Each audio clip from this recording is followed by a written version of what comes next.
Hey there. So I wanted to make a video on the command line because a lot of people ask about it and what exactly it is. So for a lot of people who are brand new to web development, I want to just introduce you to how you can get to the command line and what exactly, its purpose is. So this is a basic tutorial. I know the command line can be like a huge topic. I just want to get you familiar with like the basics. So if you want to get to your command line, you can go to Applications from your Mac, and you can go to the Utilities folder, and then there's something called Terminal, and that's actually command line. If you're on Windows, you'll want to use the command prompt, which comes with Windows, and you can do that by going to the start bar and then looking for the command prompt, or you can search for run, and then you can type in run command prompt, and so that'll bring you up a terminal just like this as well. And when you start it, it looks kind of like this, like a white sort of background with maybe some text, no colors. And then probably yours has, this information like the name of your MacBook Pro or the name of your Windows. If you're on Windows, it might be black, whereas if you're on Mac, it might be white. You can change these colors if you want. You don't have to accept whatever they give you. So the easiest way to do that is going over to Preferences and then basically choosing, from some of these profiles.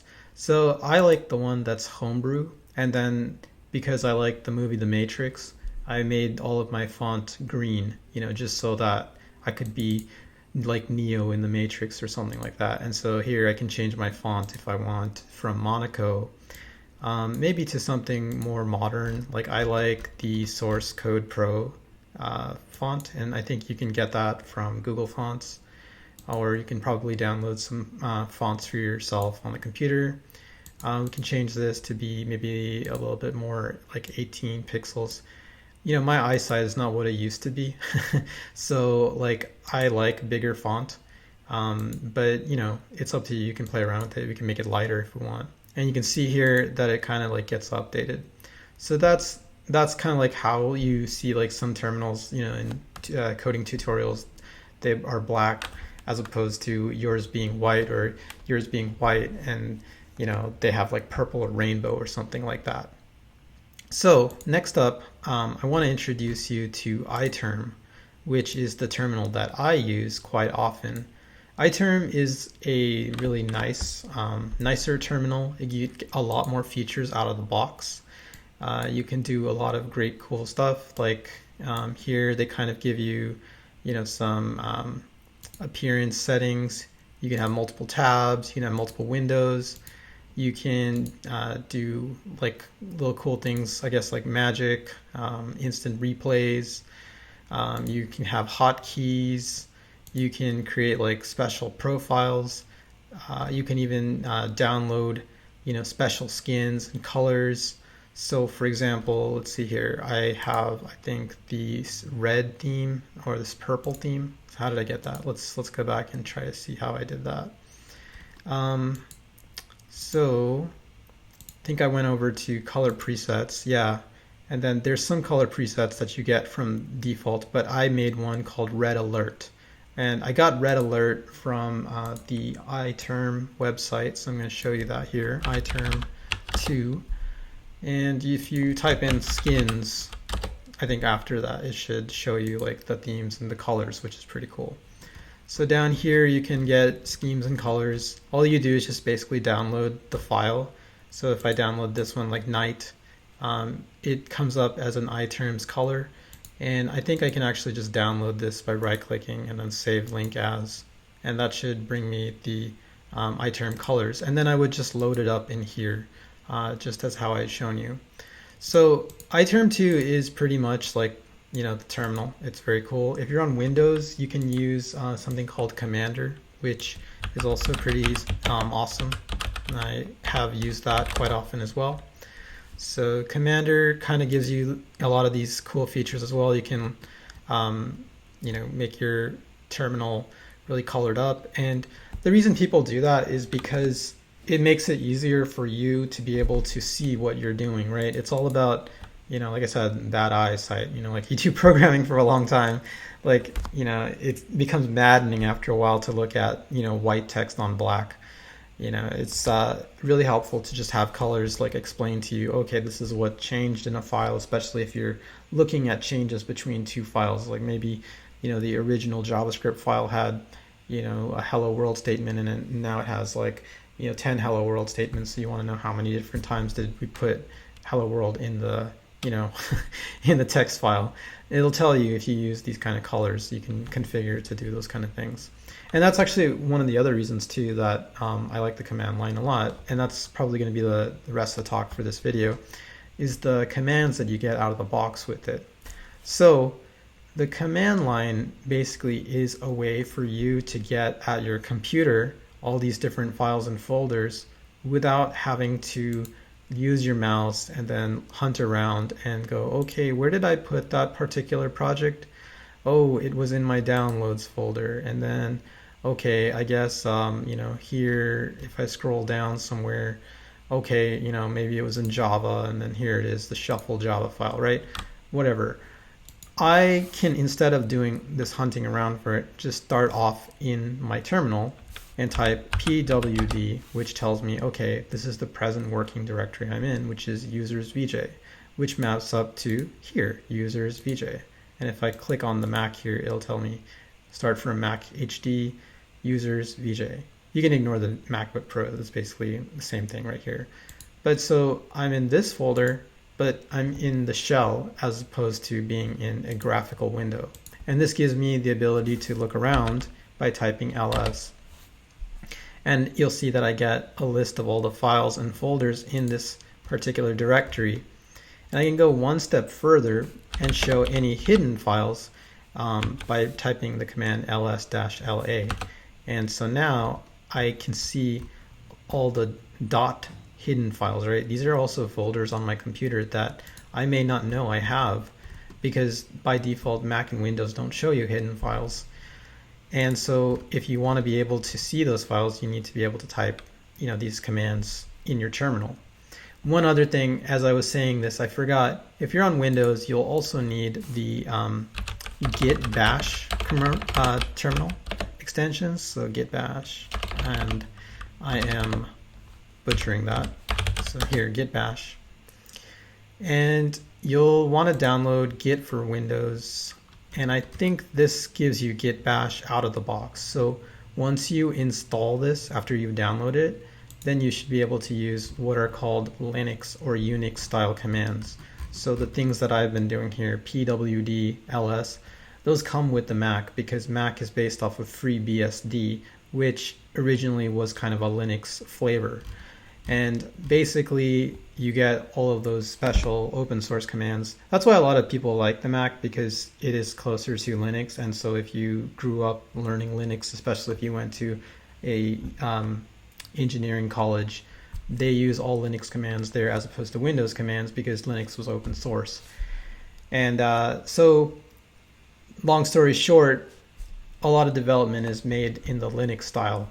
And now Windows has actually embraced it, and so they have made a bigger push, especially in the last 5 years, to add a lot of these Linux kind of commands to their own software. So you'll see a lot of cross support for Windows. It used to be really bad, but now it's gotten better. So you should be able to do all the commands that I'm doing in your own terminal. And if you're not, just leave a comment in the actual YouTube video that goes up, or the Facebook, and I'll be sure to respond to you on how to do it. And if I get enough requests, I'll make a Windows version exclusive video as well. So we learned about pwd, again to review, that's the present working directory. And then ls is list all the files and folders, as well as ls-la shows me all the hidden files and folders. And there are a lot of hidden files and folders on your computer, especially when you install software. These are kind of configuration folders, and rather than show you all the ugly details for that particular app you're using, they hide it. So next up, you'll see me do this a lot, cd. And so I'll cd over to our project folder, JavaScript LA. And that is a folder that I have put, as a place for where I want to put all my tutorial files. So with the Mac, I can type open and then the dot here, and that should pull up my folder directory, and you can see all of the videos I made and the sandbox folder that I made for the hello world. And you can view it in this way or that way. Categories, list style, same thing you can do on Mac, you can do with Windows. I think with Windows you can't really use open, but there are special commands that you can install that will help you use these kind of things. And so basically, once you're inside your project folder, you'll see me also kind of doing things like make directory, mkdir, right? So if I type mkdir, that means make a directory or make a folder, and then I'm going to say, let's say, my folder, right? So if I do that, you'll see over on here, you should have seen something happen. I have a new folder called my folder. So rather than having to like go and again go to the Finder and then look for the JavaScript LA directory and then look for my folder, or even worse, right? Like go in here and like say, okay, let's create a new folder and then make it my folder too. I can just do all of this quickly from the command line. So it speeds up a lot of people's workflow, especially as they get better at it. One other thing you'll see me do is probably remove the directory. So I can type rm, and I'm going to actually show you a few things first. So we need a file. So one thing I would do in the folder is I would say touch, and I would point to the folder that I want to put the file that I want to put inside. So here I say my folder, and then after that I add a slash, and then I say index.html, right? And you'll notice that all these other files and folders came up because I hit the tab key accidentally as I was typing this. And you get that out of the box with a lot of these terminals. They auto-complete for you if you already typed the command out. So that's a shortcut. It's a nice feature, and I'll show you how that works in a second. So when I press enter here, if you look over at my folder now, there's an index.html. And I can go in, I can open this with a code editor if I want. My wife likes using brackets. I used to like using Atom and Sublime Text, but now I use Visual Studio Code. So I can do that if I want. I can also use a special editor called Vim, and that is something you can download. Sometimes it comes with your device, and I'm just going to bring it up for you over here. And this is a nice little code editor that you can use after you've installed it to view your files. So index.html, and I need to make sure that I go to the project folder. So let's do that first. cd my folder, and then now that I'm inside of it, I can go here index.html like this. So I would use the command vim and then index.html, and then you'll see that I'm in a file with nothing except these squiggly lines that basically just kind of indicate, okay, well, you have nothing, so write something. So in order for me to write something, I can use the letter I on my keyboard, and then I can start typing HTML here. And I've configured my Vim to basically autocomplete for me, which is a really nice feature. And I'll pull that up in another video at some point.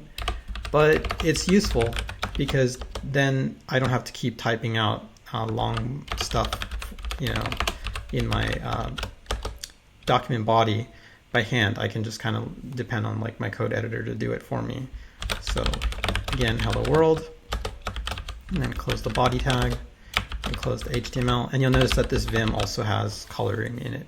So now if I press the escape key and then the colon key along with WQ, that will allow me to write and quit this particular file. So I'm going to press enter, and then boom, now I have an index.html, and if I type open to the project directory specified by dot, and I open this particular page, I can see my hello world that I just created. So again, that's why like the command line is so cool, because as you get better, you can do a lot of your own development from just this little thing. You don't need a whole bunch of different windows open to create a basic HTML file. You can just do it from here. And as you become more skilled with it, that means that you can work on even less performing computers. Maybe you can just work on like a very small Raspberry Pi device, and then as long as you have a terminal, you can do web development, which is cool. But at the same time too, if you're going to do web development, you want to be fluent in these tools. And then so when you graduate to like bigger tools like Mac and Windows, you're like water. You're kind of like just able to flow everywhere, and you can do like really powerful things on the fly. And so when you use code editors, you'll be kind of working with the command line and the code editor and just doing things that are like super powerful. So I'm going to stop the video there for now, and I will go into more details about command line through a playlist and just kind of progress on all the different things you can do. But to wrap up, again, the command line, think of it as a tool to access your computer sort of programmatically as opposed to using your keyboard and mouse.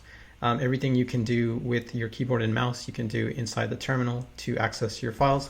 And then over time, as you get good at this, you can program your computer to basically do whatever you do with your keyboard and mouse, any kind of boring task, and do it under the hood with the computer, and the computer will take care of it. That's how people build these kind of like cool little scripts that set up websites for them on other servers, as well as, maybe download files that they might have to like manually hunt around and like right click and download from a website or something like that. So hope this tutorial was good, and I'll see you in another video.